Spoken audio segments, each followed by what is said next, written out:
दोस्तों स्वागत है आपका हमारे आध्यात्मिक ज्ञान चैनल में।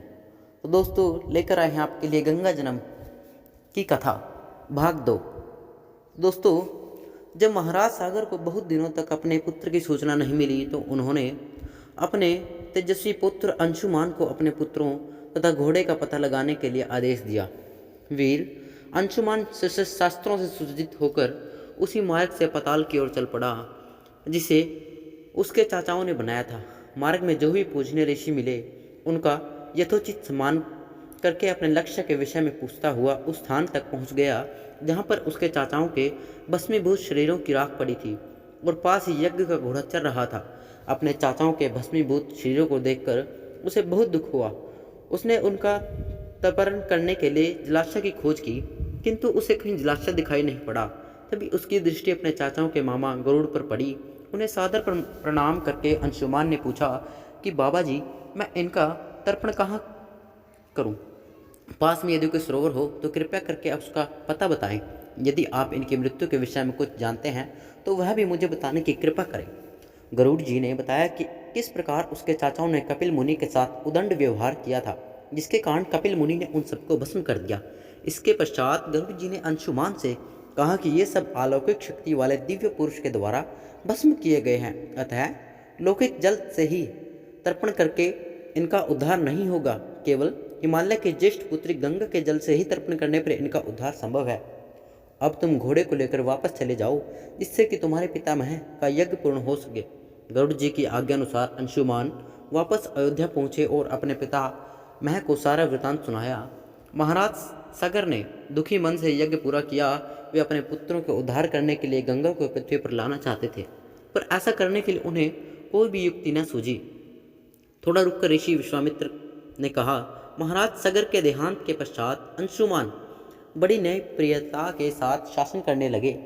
अंशुमान के परम प्रतापी पुत्र दिलीप हुए। दिलीप के वयस्क हो जाने पर अंशुमान दिलीप को राज्य का भार सौंपकर हिमालय की कंदराओं में जाकर गंगा को प्रसन्न करने के लिए तपस्या करने लगे किंतु उन्हें सफलता नहीं प्राप्त हो पाई और उनका स्वर्गवास हो गया।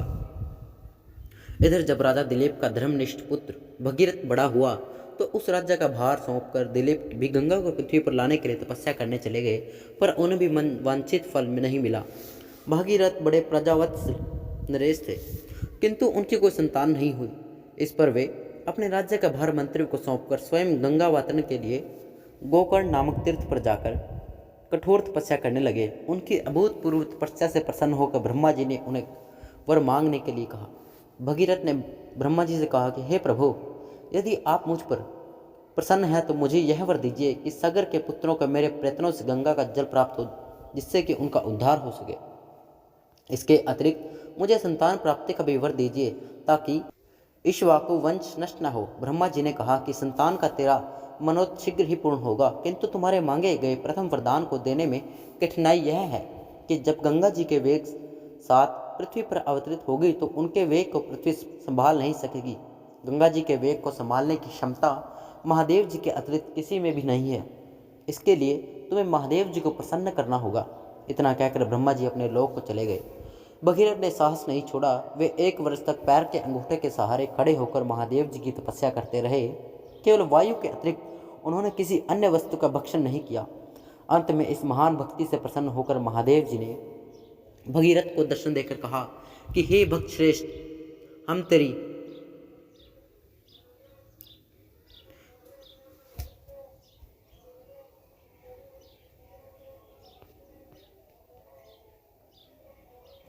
तेरी मनोकामना पूरी करने के लिए गंगा जी को अपने मस्तक पर धारण करेंगे।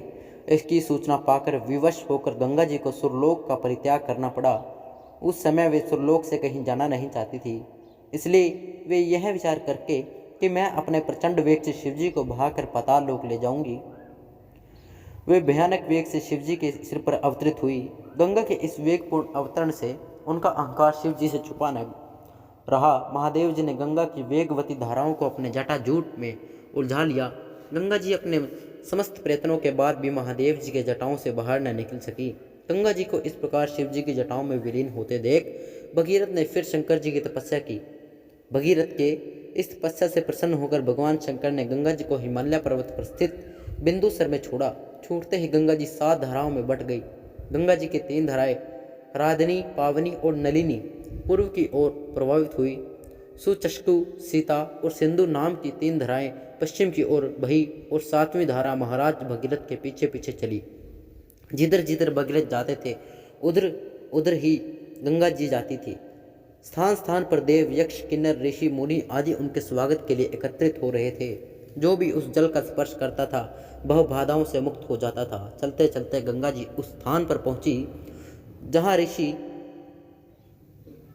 जहू यज्ञ कर रहे थे। गंगा जी अपने वेग से उनका यज्ञशाला को संपूर्ण सामग्री के साथ बहाकर ले जाने लगी।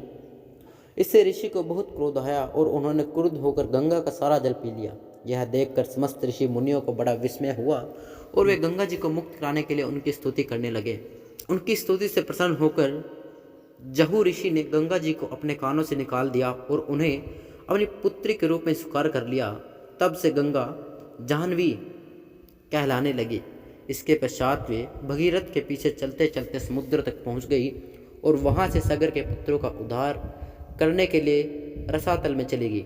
उनके जल के स्पर्श से भस्मीभूत हुए सागर के पुत्र निष्पाप होकर स्वर्ग गए। उस दिन से गंगा के 3 नाम हुए, तृप्तगा, जाह्नवी और भागीरथी। तो दोस्तों ये थी गंगा जी के जन्म की कथा। तो दोस्तों अगर यह कहानी आपको अच्छी लगी हो तो कृपया हमारे चैनल को सब्सक्राइब करें और अपने दोस्तों के साथ शेयर ज़रूर करें। धन्यवाद।